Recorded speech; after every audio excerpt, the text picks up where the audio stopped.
que cambiarlo otra vez. Sí, sí, por eso yo decía, está al revés, pero bueno, al final terminé de verlo después de... Aquí está conectándose Nina a través de la filial, vamos a invitarla. Sí, gracias Fran por estar con nosotros y A la bueno, orden.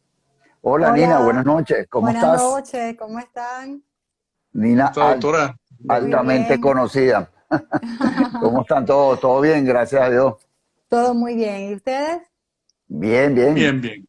Qué bueno. Hablando hoy de un tema, bueno, que mantiene la expectativa de mucha gente, mucha información, muchos temores infundados, temores no infundados, pero hay que hablar un poquito de ellos.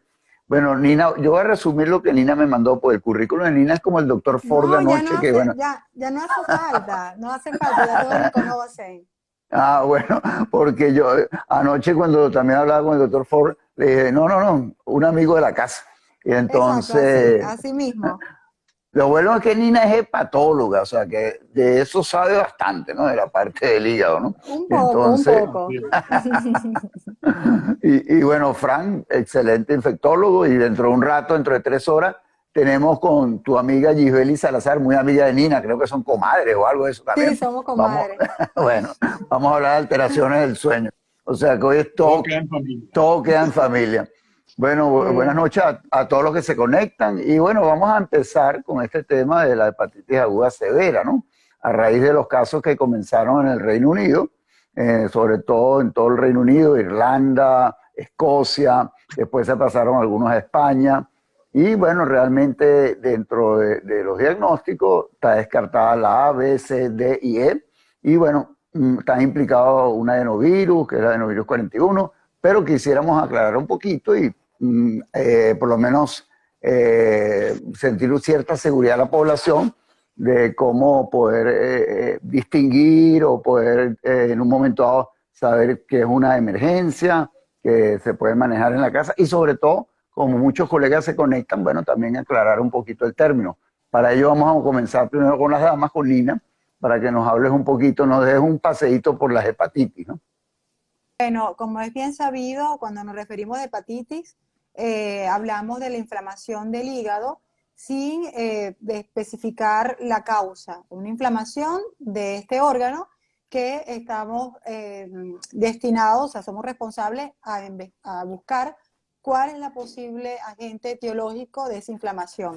Sabemos que la inflamación del hígado obedece a diversas causas, desde un medicamento que hacemos uso y abuso, en cuanto a frecuencia o a sobredosis, también los virus, que es la principal causa de inflamación, y el virus más frecuente en nuestro medio es el virus de la hepatitis A.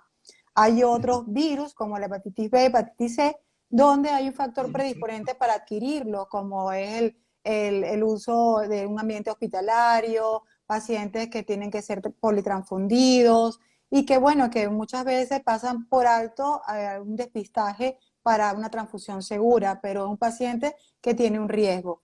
También hay otros virus que hacen un toque hepático en su enfermedad, como lo tenemos el virus del dengue, virus del Epstein-Barr, citomegalovirus. También, también cuando hacemos uso de infusiones de plantas, que pensamos que lo usamos con intención medicinal, pero como no tenemos esa cultura de saber qué tanto se debe cocer o cocinar una planta y que cuánto se debe beber de esta sustancia, también pasa un límite de hacer algo terapéutico a algo dañino. Entonces, esa ventana, ese límite de las plantas es muy corto y podemos pasar fácilmente a la intoxicación. Lo cierto es que hay un espectro de causas etiológicas para explicar la inflamación del hígado en cuanto me refiero a la población infantil, pero también la droga más frecuente del consumo de los adultos es el alcohol y también esto tiene su severidad en cuanto a frecuencia, cantidad, concentración, entre otras. Entonces, a la hora de ver cómo se diagnostica, ¿no? Es fácil diagnosticar al que está amarillo o al que está con evacuaciones blancas. Uno inicialmente no hay que ser del personal de salud ni ser médico Mm. para decir que está enfermo del hígado. Y es ahí cuando se debe buscar asistencia médica y no automedicarse. Entonces, hay una coloración amarilla de nuestra piel, de nuestra mucosa, es lo que en la terminología médica nos referimos a ictericia. Y pues hay que saber de dónde viene esa coloración y si está elevada la bilirrubina, qué tipo de bilirrubina es la que está elevada. Entonces, siempre una sospecha clínica es la principal, digamos que piedra del diagnóstico, y que luego de eso vamos a complementar con exámenes de laboratorio para verificar cómo está funcionando el hígado, cuán inflamado está, cuál es el riesgo de que evolucione tórpidamente, y eso lo podemos sospechar o inferir con exámenes de laboratorio. Por eso que es importante siempre estar de la mano con nuestro médico de cabecera en nuestra familia. Sí, bueno, fíjate qué interesante, y hay que aclarar algo importante también antes de darle la palabra a nuestro colega amigo Frank, que hay dos de estas hepatitis de la A a la E que se pueden prevenir mediante inmunización. Insistimos, hubo la Semana de las Américas y lo que es las vacunaciones, que tanto la A como la B la puedes prevenir con inmunizaciones, son unas inmunizaciones bastante seguras, y realmente desde que comenzaron las vacunas por ingeniería genética, no hay ningún riesgo ni de contraer la enfermedad, ni de aquella oportunidad cuando se hablaba de derivados sanguíneos, que después se hicieron por ingeniería genética, ¿no? O sea, tanto la hepatitis B como la hepatitis A, y tienen buena respuesta inmunológica, ¿no? Entonces, las otras hepatitis evidentemente no se pueden evitar, o sea, se pueden evitar con las medidas adecuadas, pero no por inmunizaciones. Adelante, Frank. Antes de dar mi opinión, déjame complementar la tuya, porque efectivamente hay vacunas para hepatitis A y para hepatitis B, pero también se previene la hepatitis D con la vacuna para la hepatitis B, porque al final el virus delta es un virus imperfecto que requiere la presencia de una fracción de antígeno de superficie de la hepatitis B para poder manifestarse. Entonces, al final, indirectamente, también se está previniendo de alguna manera la hepatitis D cuando se vacuna contra la hepatitis B. Bueno, comienzo a hablar de una vez de la parte de hepatitis aguda severa en niños. Yo creo que van a surgir bastantes ideas. Bueno, fíjate, yo estuve literalmente pariendo para conseguir la información, porque parece mentira. Pasamos de la infodemia del COVID-19, donde te mandaban 22 artículos todos los días, a una cuestión novedosa, importante dentro de otra pandemia, o por lo menos un brote epidémico, para definirlo al menos de alguna manera. Y la información se está publicando cada 4 o 5 días, entonces conseguí información de abril. Al final logré conseguir una información, creo que es la más actualizada, y para este momento, para no confundirme, lo voy a leer. Tenemos a la fecha 405 casos de hepatitis aguda severa en niños a nivel mundial, con 11 muertes, lo que representa más o menos una mortalidad del 2,5%, lo cual en comparación con las demás hepatitis tradicionales hepatotrópicas, digamos, los virus A, B, C, D y E, es una mortalidad un poco elevada. En este momento, a nivel de el Reino Unido, hay 163 casos, que fue donde se comenzó a reportar el problema. Además, hay 106 casos adicionales en la Unión Europea, donde resaltan España con 22 casos, Italia con 35. Y en Estados Unidos, para este momento, o en el resto del mundo, para este momento hay 181 casos, donde el mayor número está en Estados Unidos con 109 casos. Y hay casos en Argentina, 8 casos, y hay casos en Brasil, 16 casos, en Costa Rica 2 y en Panamá 1. De tal manera que ya las Américas ya están tocadas también por este problema. Y aquí lo que más me llamó poderosamente la atención, pensando un poco en el futuro del live, cuando hablemos un poco de la etiología, es el hecho de que Estados Unidos pasó de tener 9 casos en Alabama, solamente en Alabama, porque fueron donde se reportaron, a tener hoy en día 109 casos en 25 estados distintos. Eso, de alguna manera, más allá de cuál es el agente etiológico, sí habla casi que con alguna certeza de que la etiología probablemente o casi con seguridad sea infecciosa. Porque es muy poco probable que 25 estados compartan un mismo tóxico, una misma fuente de agua contaminada. Es decir, las otras, digamos, teorías que se han manifestado o se han planteado y se siguen estudiando aún. Lo que estoy es simplemente haciendo una inferencia y estoy dando una opinión muy a título personal. Pero es poco probable que se comparta un tóxico en 25 estados distintos. En el Reino Unido habían 169 casos, pero el Reino Unido es como, no sé, como el 2% del tamaño de los Estados Unidos. Entonces, cuando hablas de 25 estados distintos en los Estados Unidos, quiere decir que de alguna manera la diseminación ha sido importante. Y eso pareciera orientar hacia la etiología infecciosa. Ahora, Frank, una pregunta, disculpa, Frank.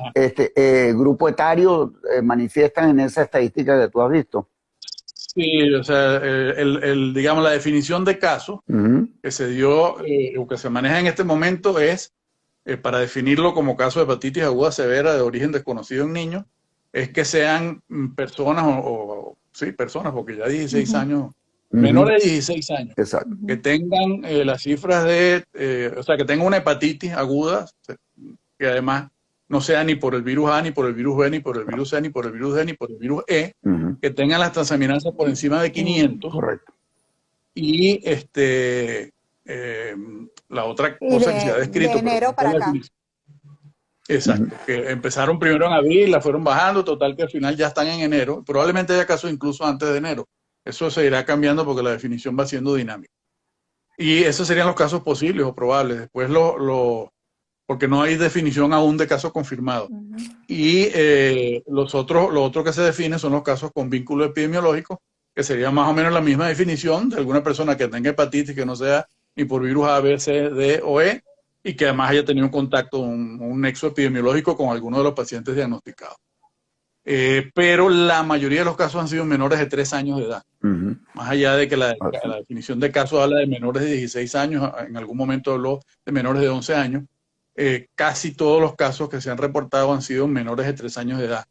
Y eso fue una de las razones que permitió más rápidamente descartar la posibilidad del nexo de estos casos de hepatitis aguda severa en niños con la aplicación de la vacuna para prevención de la COVID-19. Porque inmediatamente saltaron todos los antivacunas, decía, ahí está, se lo dijimos. Dijimos que iba a haber algún problema inmunológico en algún momento, ahí lo tienen.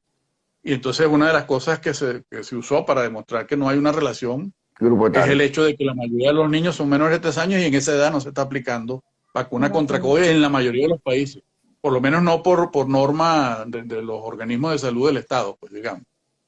Entonces, más allá de la definición, los casos han sido esos, menores de 3 años en su mayoría, y con una característica particular, primero, como lo comentábamos con la doctora Colina en otro programa, la causa más frecuente, como ella lo dijo ahorita, de hepatitis en niños es la hepatitis A.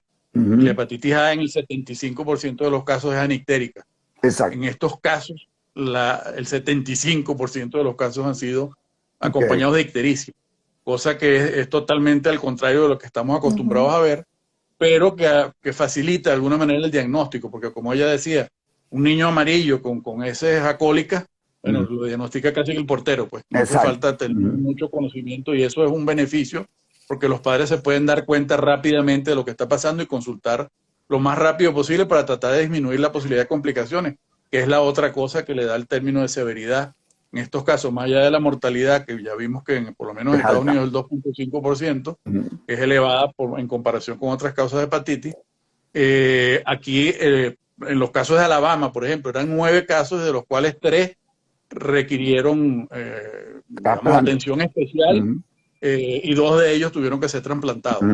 Eso obviamente tampoco es el porcentaje que se maneja en ningún lado y en muchos de los casos a nivel del mundo entero también ha sido importante el número o el porcentaje de casos que han requerido de trasplante hepático por la evolución tórpida y aguda y severa de la enfermedad.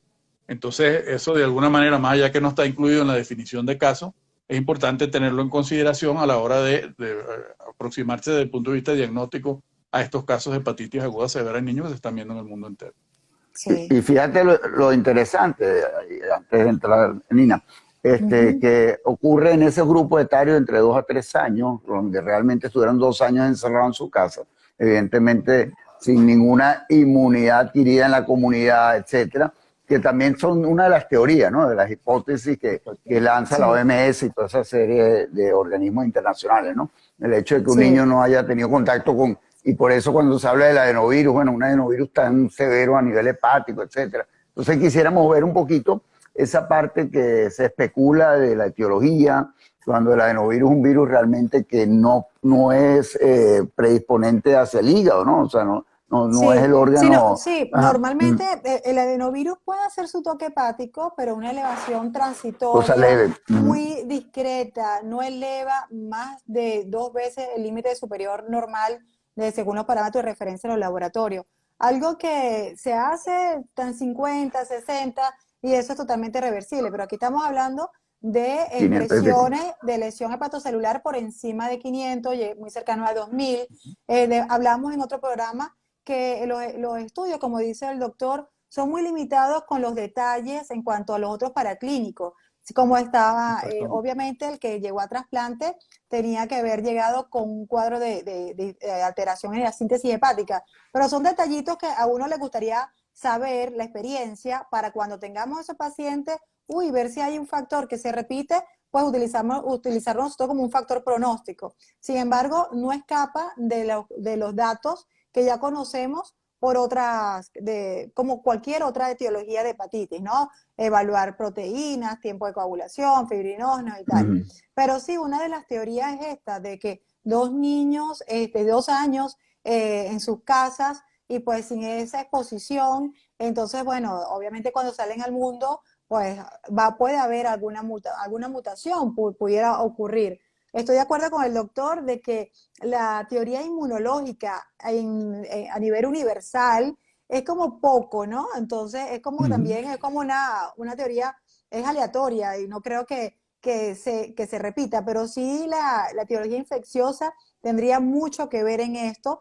El adenovirus 41 es el que está más como que se ha aislado más en sangre que en heces. Nosotros aquí en Venezuela, pues de manera rápida lo hemos determinado en heces.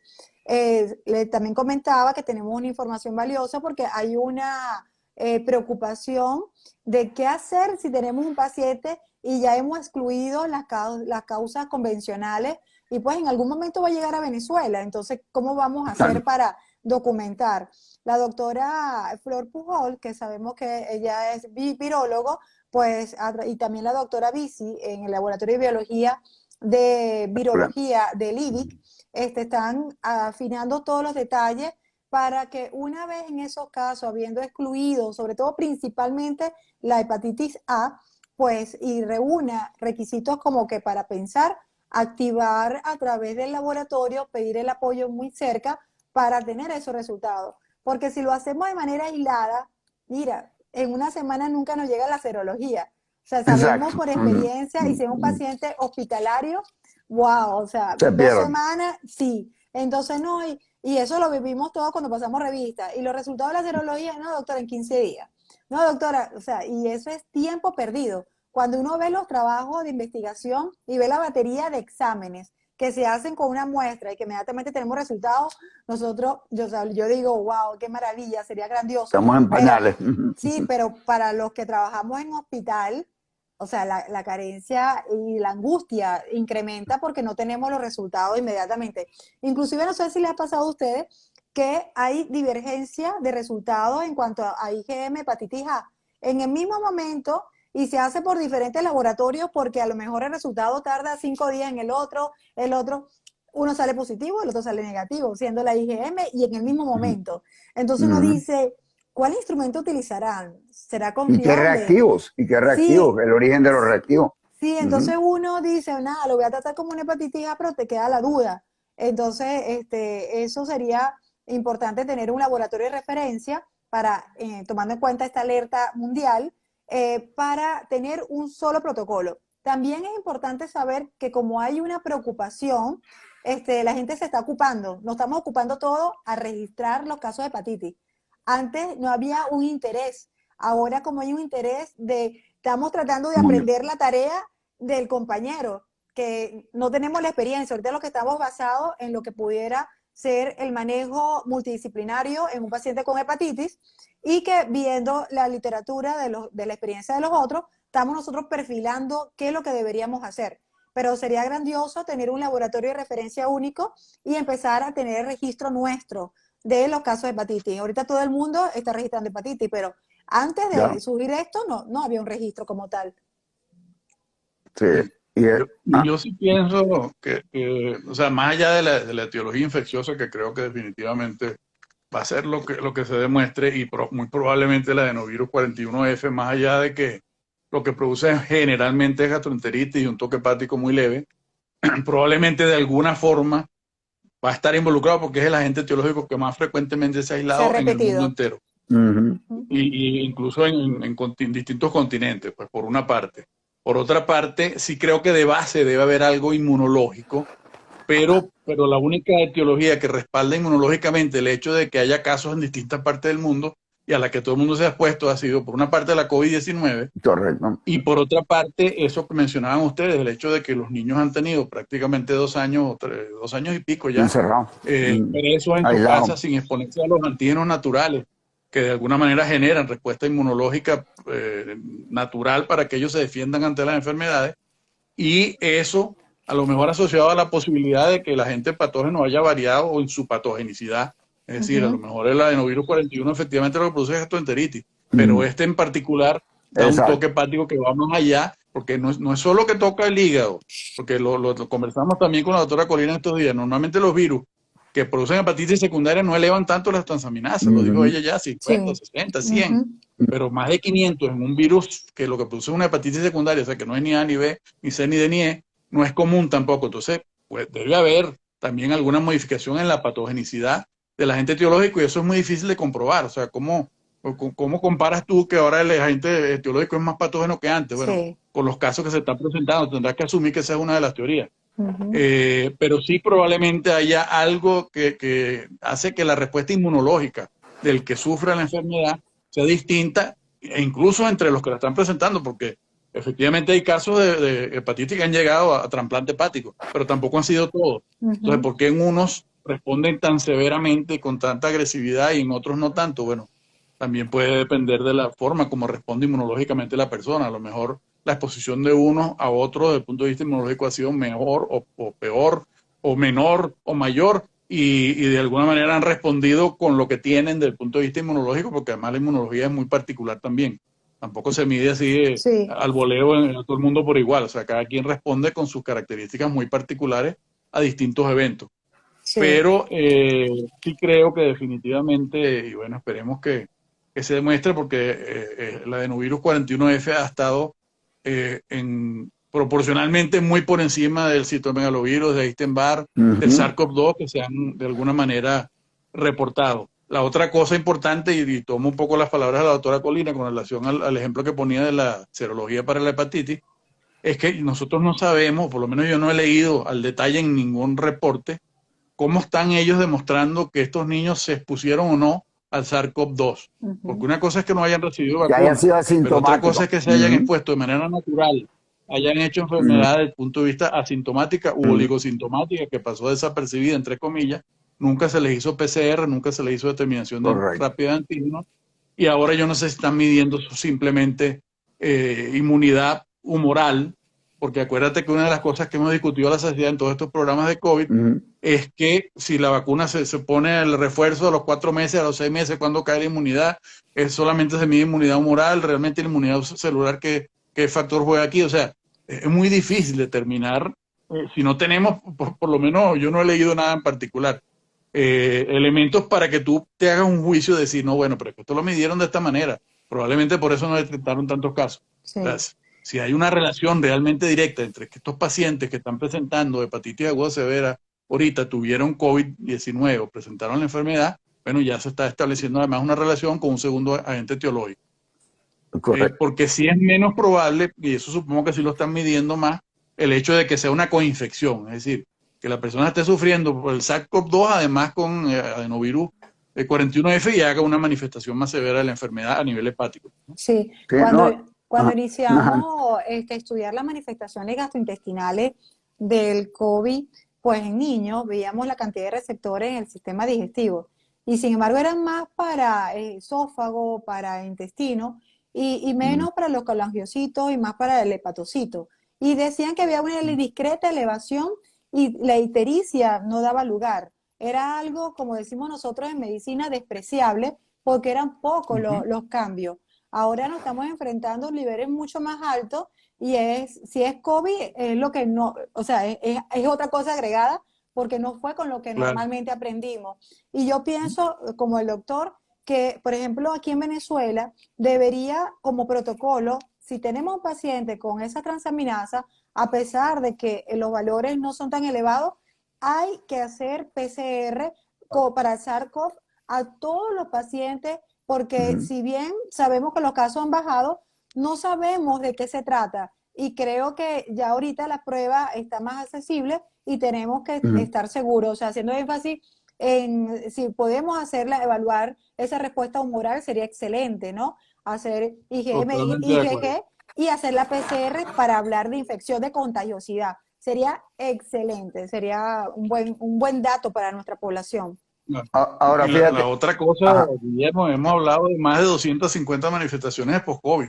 Sí, Sabemos sí. si esto puede ser una manifestación post-COVID adicional, que ahora se está presentando con más severidad que al comienzo o que al principio pasó desapercibido. No, y siempre advertimos el post-COVID, ¿no? Ahora fíjate, Nina, y en lo que se ha leído, en lo que se ha visto, ¿cómo es el comportamiento a nivel imagenológico, a nivel de ecosonografía, así como ves en el dengue la colecititis alitiásica? ¿Qué se ha reportado sobre la parte imagenológica del hígado? Realmente no ha habido un hallazgo que sea repetitivo y que se ha dicho que es patognomónico de esto. Esto también lo hablábamos en función de las biopsias en estos días.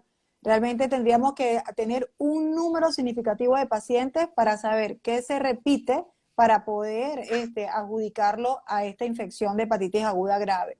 Yo creo que más importante en cuanto a llegar a imágenes, porque tampoco sabemos que no siempre tenemos el alcance, es evaluar la síntesis hepática o la capacidad de síntesis del hígado, cómo está procesando la glicemia, cómo están los tiempos de coagulación, las proteínas, porque a la final, cuando decimos, mira, este paciente va para trasplante o es un candidato es evaluando estos exámenes lo que van a hacer, decir, este es un factor, este es un paciente que tiene un riesgo más elevado y que hay que hacer una mayor vigilancia.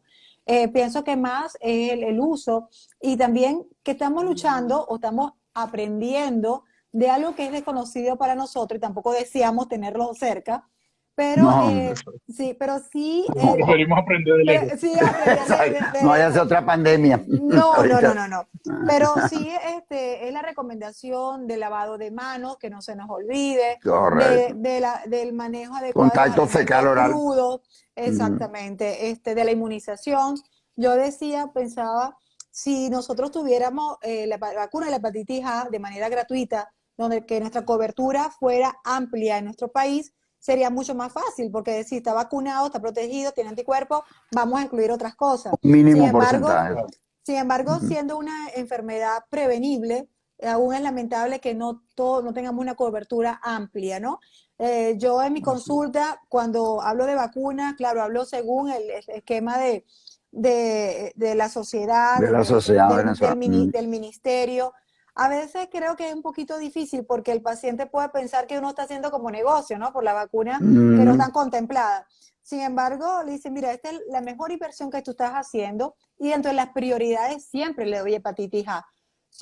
Le comento, no dejo de comentarle los casos lamentables y fatales que he tenido en el hospital. Hepatitis A fulminante. De evolución tórpida de hepatitis y entonces cuando da dolor que teniendo una vacuna que sabemos que tiene su costo, pero que realmente nos va a prevenir. La vida. Eso no tiene... Y la importancia también en aquellos pacientes que tienen un factor predisponente de hacerse con regularidad el despistaje de hepatitis B, hepatitis C, o sea, hacerse los antígenos, los anticuerpos, para saber si realmente necesita una revacunación.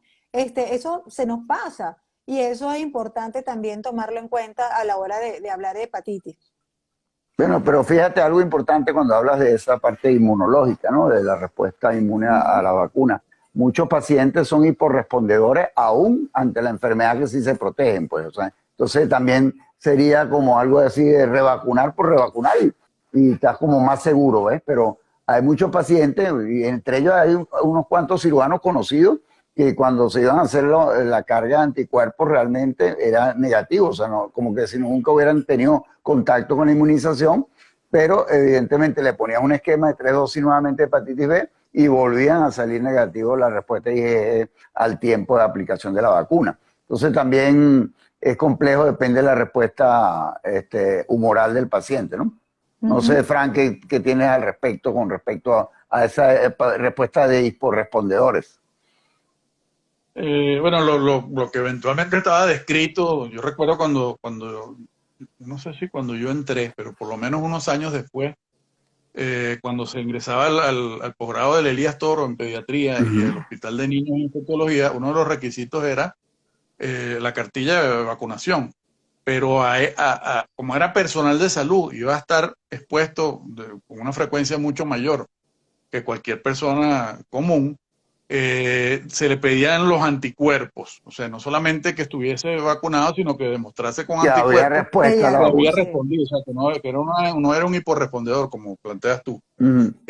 Y la mayoría de ellos, cuando estaban por debajo de los niveles solicitados para considerarlo como respuesta adecuada, respondían con una dosis, o sea, se les colocaba una cuarta dosis, digamos, estamos hablando de hepatitis B, tenían sus 3 dosis, se les colocaba una cuarta dosis y con la cuarta dosis ya era suficiente para que los anticuerpos ascendieran. Los anticuerpos, al menos desde el punto de vista humoral, porque vuelvo y repito que casi nadie mide la respuesta celular.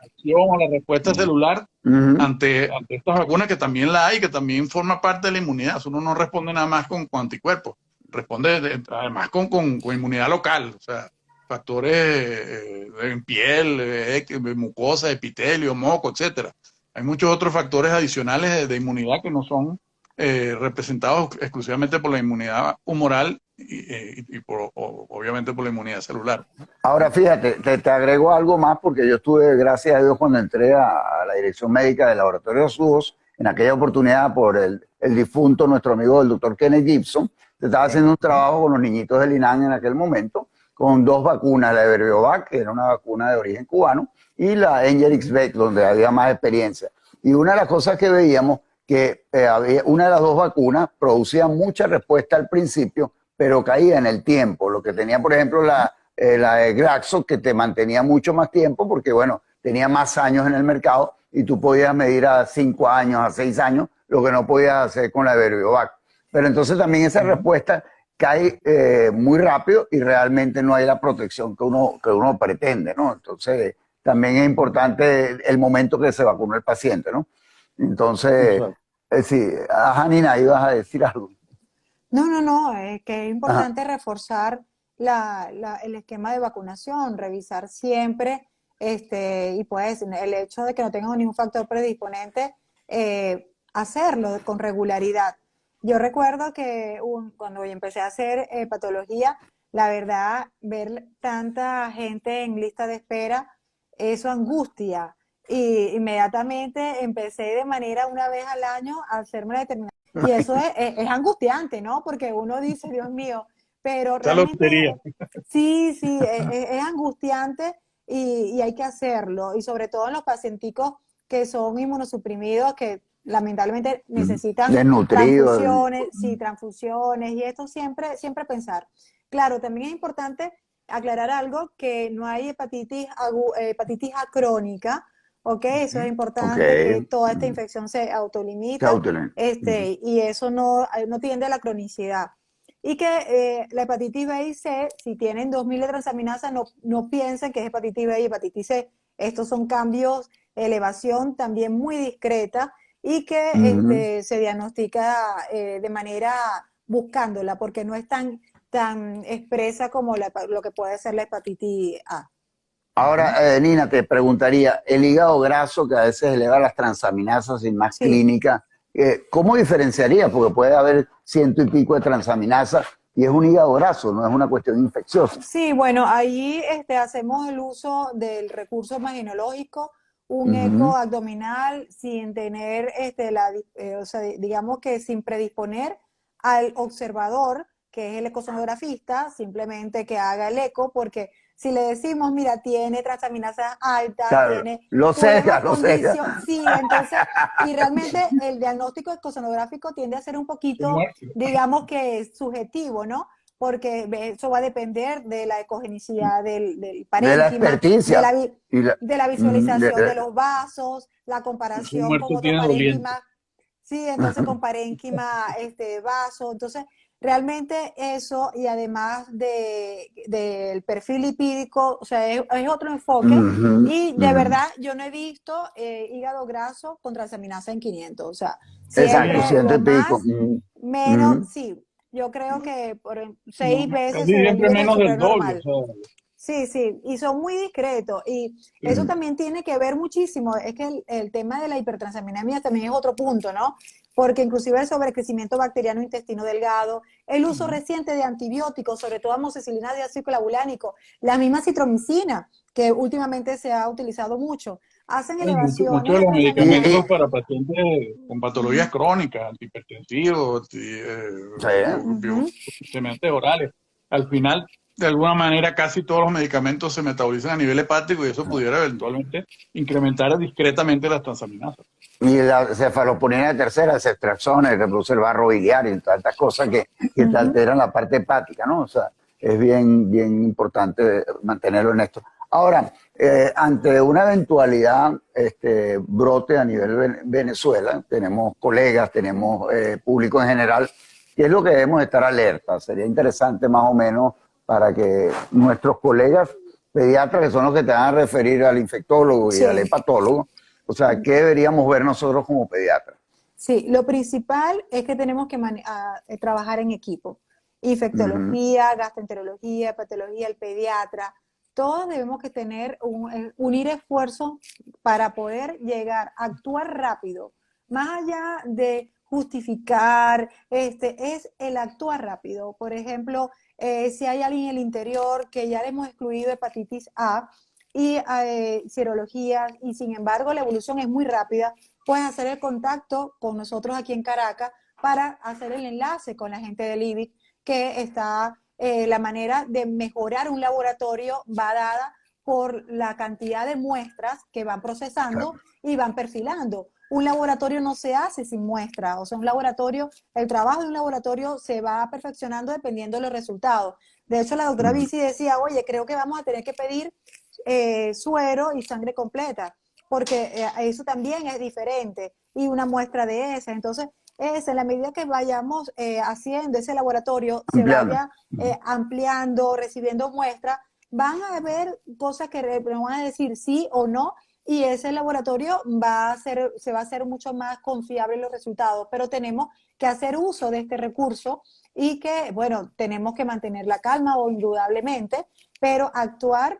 Si es alguien del interior, puedes comunicarse con nosotros, nosotros hacemos el enlace con el laboratorio de virología y tener también información, reciprocidad de ellos para saber cómo podemos ir armando nuestro protocolo aquí en Venezuela, porque la idea es también recoger esa data que ellos van a Claro, recibir para poder nosotros extrapolarlo y decir, trabajar en base nuestro a ello. comportamiento es así, o sea, sí. Yo espero de todo corazón que el Señor No mantenga recibe. ese lugarcito especial en el Sí. corazón donde tiene Venezuela y que Venezuela no vea casos de hepatitis aguda severa porque estamos hablando de entre un 10 y un 15% de pacientes con enfermedad que requieren de trasplante hepático. Sí, no, Y no eso me en quiero Venezuela imaginar. es prácticamente una condena a muerte. Así que espero Totalmente de acuerdo. honestamente que no tengamos, prefiero verlos desde lejos que Sí, en países donde se pueda manejar y aprender a lo lejos.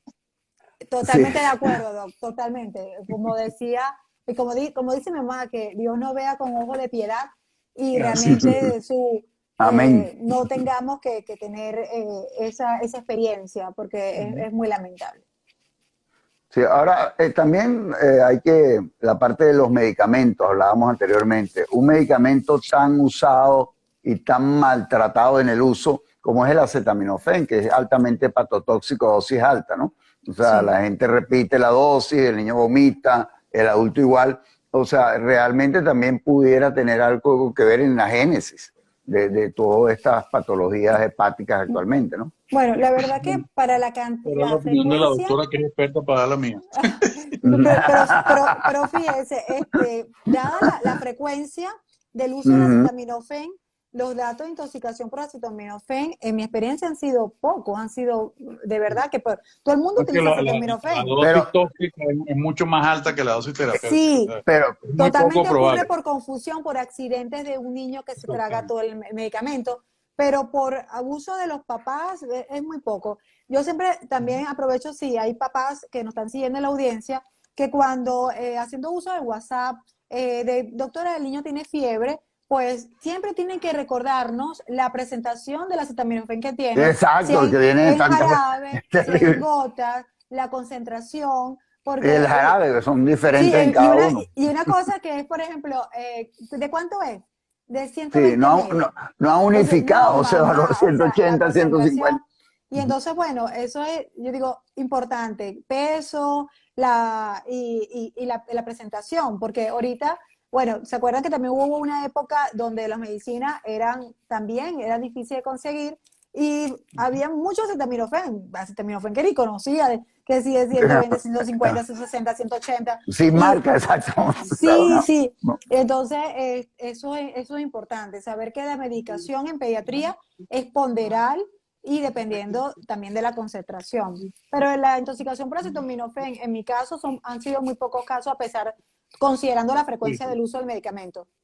Y yo creo que, o sea, salvo esa consideración de que tú le indicas a un paciente haciendo un cálculo sobre el jarabe y se lo tenga administrando con gotas, que la En concentración es gotas, sí. totalmente distinta, es quizás la consideración más El factible. error.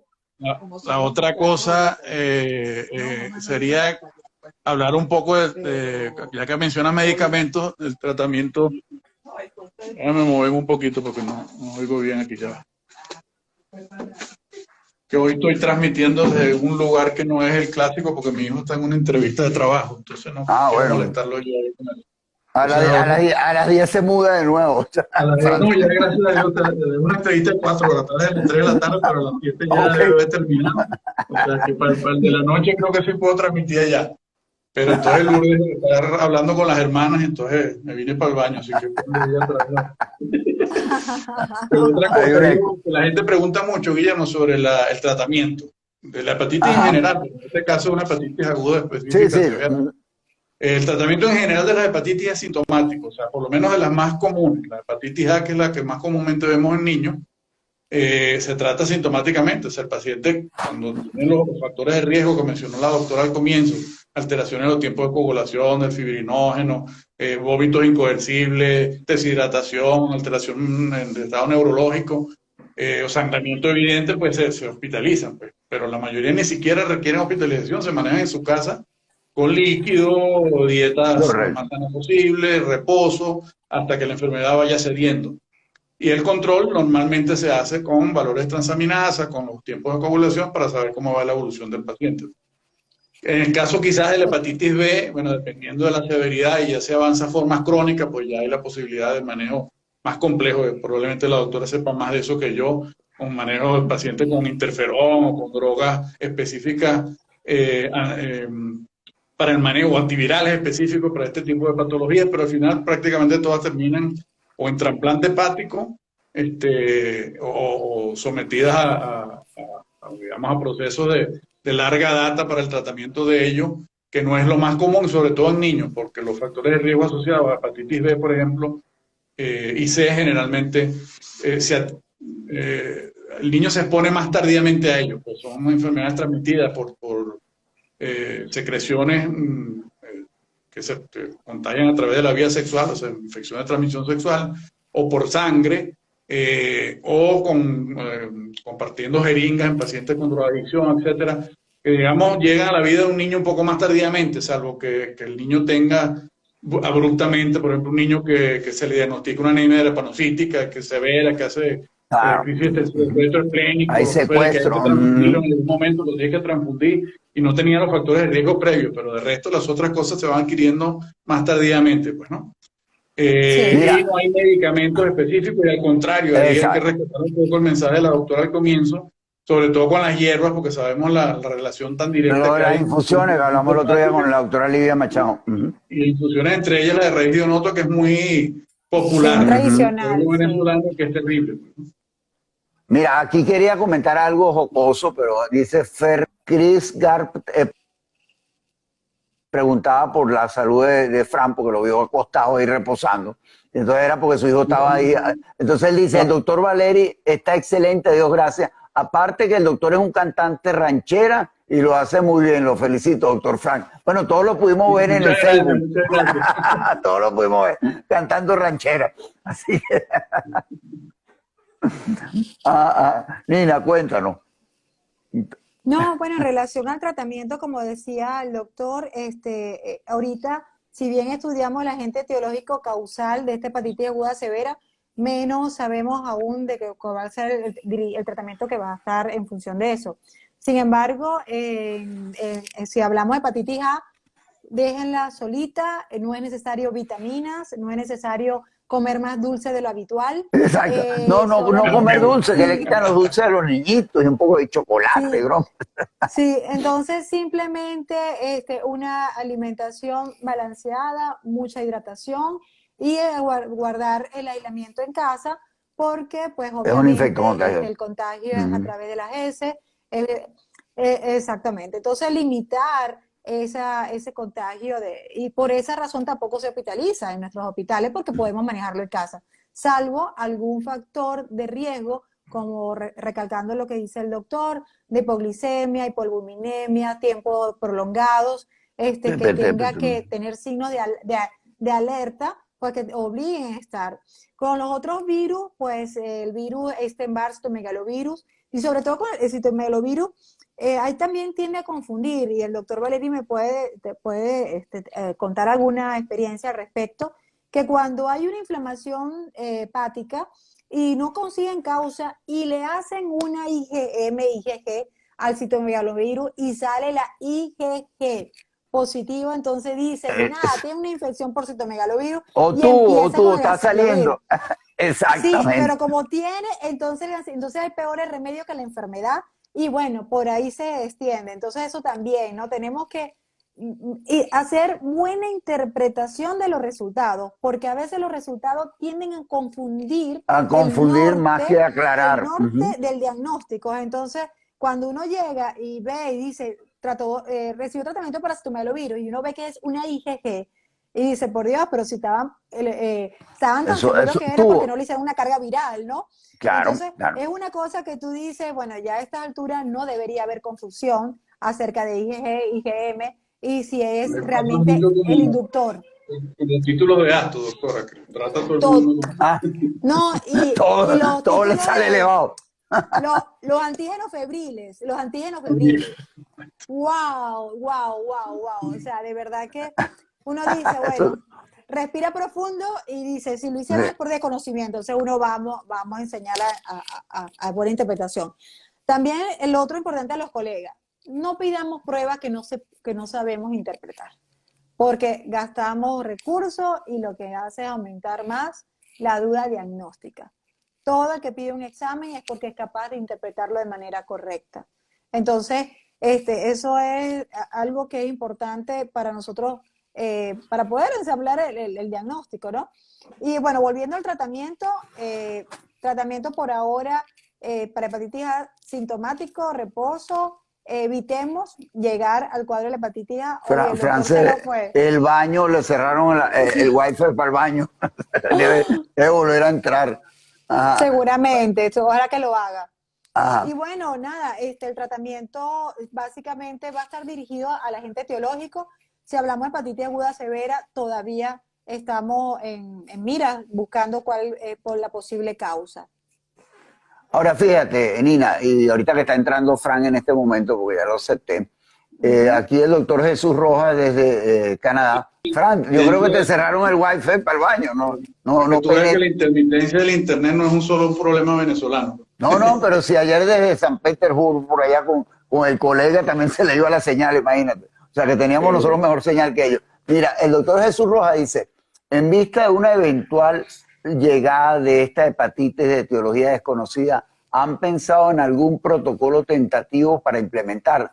No se ha encontrado mucha información al respecto. Ajá, ¿qué Lo que dice la doctora Nina, que habló con la doctora Pujol, pues, por lo menos desde el punto de Sí, vista diagnóstico, porque desde el claro. punto de vista terapéutico el manejo va a ser probablemente hospitalizar a esos Sí, pacientes, los pacientes americanos, los 109 pacientes ya descritos en Estados Unidos, el 85% tuvieron que ser hospitalizados. claro. Entonces, hospitalización, manejo de sintomático, hidratación, sus controles, sus exámenes. Y bueno, no sé al final cómo nos irá si Dios ojalá no nos permita, algunos de esos pacientes se compliquen y requieran de concurso Ahora, ya también es importante señalar, porque hay una pregunta, ¿cómo detectar una hepatitis en una niña de 4 años, el público aquí? Realmente la hepatitis en niños en pediatría por lo general es anictérica. Estamos hablando de que esta hepatitis es ictérica por lo general. Entonces, si hubiera, se puede ver alguna diferencia. Tanto es el caso que un paciente que nunca presentó sino una diarreíta, un vómito, cuando llega a la edad de adolescente, adulto, le detectan una hepatitis B y fue un cuadro prácticamente levemente sintomático y nadie detectó que era una hepatitis. Entonces, lo complejo de la hepatitis a veces es que cursa con un cuadrito como cualquier virus y nadie hace determinación, como decía Nina. O sea, hacer la determinación ante la alerta mundial de la Organización Mundial de la Salud a un paciente que venga, por ejemplo, con vómito, dolor abdominal, diarrea. ¿Te parecería interesante eso, Nina? sí, es un paciente que pues, claro, todo el mundo va a ir ahorita a hacerse transaminasa, ¿ok? Exacto.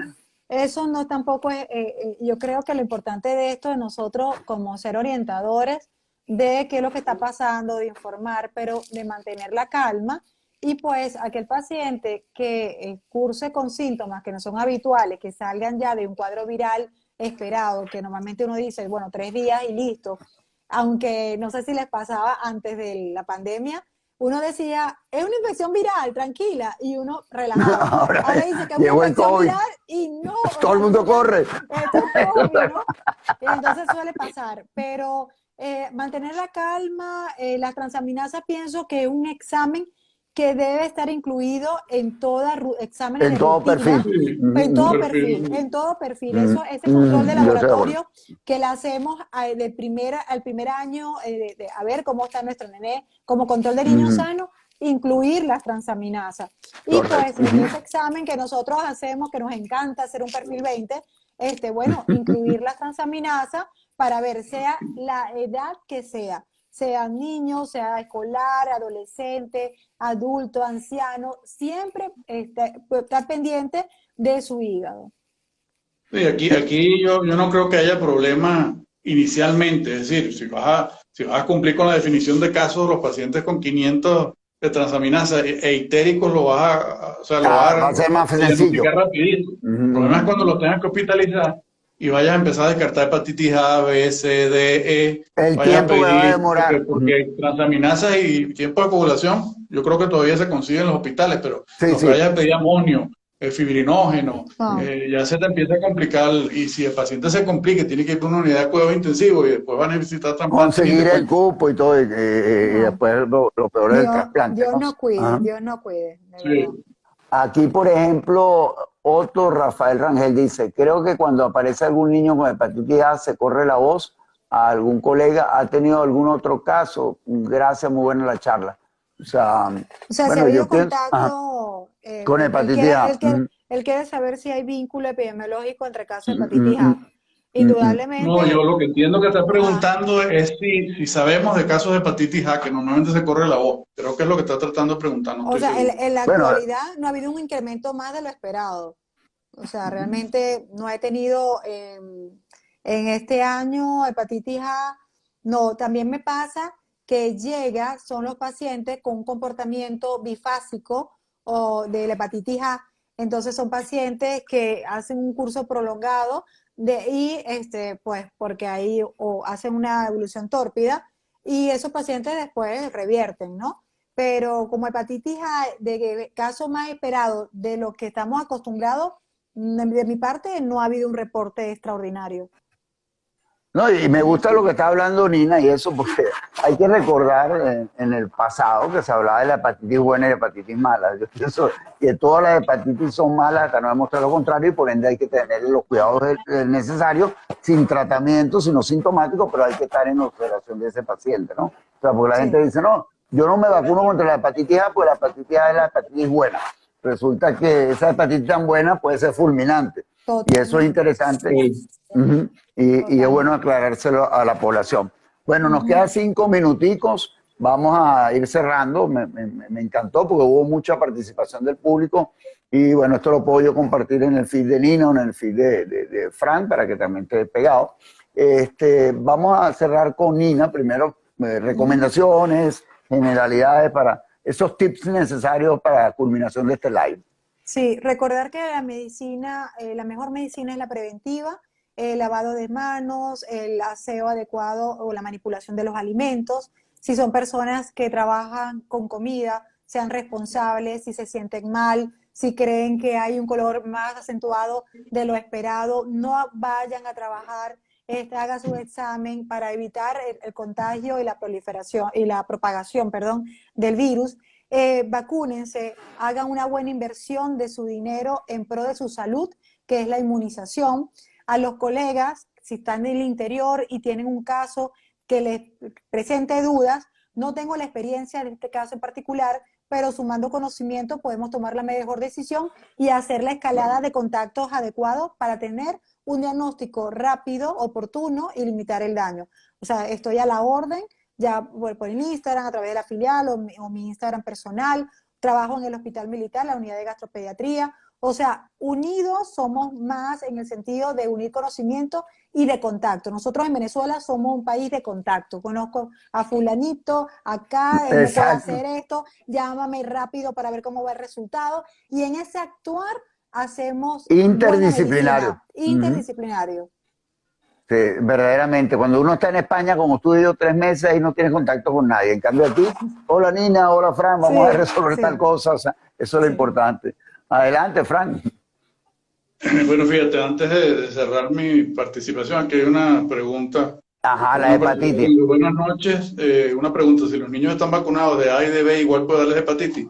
Voy a responder de las dos maneras. O sea, primero, no existe ninguna vacuna 100% efectiva. O sea, la vacuna lo que logra es generar una protección. Ay, Fran se volvió a quedar. Ajá. Por otro lado, si la pregunta es si está protegido contra hepatitis A o B, contra esta hepatitis severa aguda en niños, no sabemos a la fecha cuál es la etiología con certeza. Lo que sí sabemos es que hay muchos casos que se han relacionado al adenovirus 41F, y eso nos ratifica una vez más que las medidas que hemos venido tomando estos 2 años y medio hay que seguirlas manteniendo. No solamente el lavado de las manos, que ya habló muy bien la doctora, sino también el uso del tapaboca, porque el adenovirus se transmite fundamentalmente por vía respiratoria. Y es una de las teorías, pues es una de las teorías que la gente no tenía contacto con estos virus. Bueno, no me queda más que agradecerle a nuestra invitada Nina Colina, a Frank, realmente excelente. O sea, y bueno, que se le resolvió el problemita a la doctora Andreina, que me llamó a última hora. Y tuve al mejor bateador emergente aquí a Frank. Excelente. Vamos a infectología, gastroenterología y pediatría. Y bueno, hoy a las 10 de la noche estamos con nuestra amiga Gibeli Salazar hablando de trastornos del sueño en los noctámbulos. Para que no se les quite el sueño. Exacto. Y noctámbulos hablando de alteraciones del sueño. Así que muchas gracias a todos, muchas gracias a todos los que se conectaron y esto queda en el feed pegado. Muchas gracias. Gracias, Guillermo. Doctor, un placer una vez más. Chao. Chao.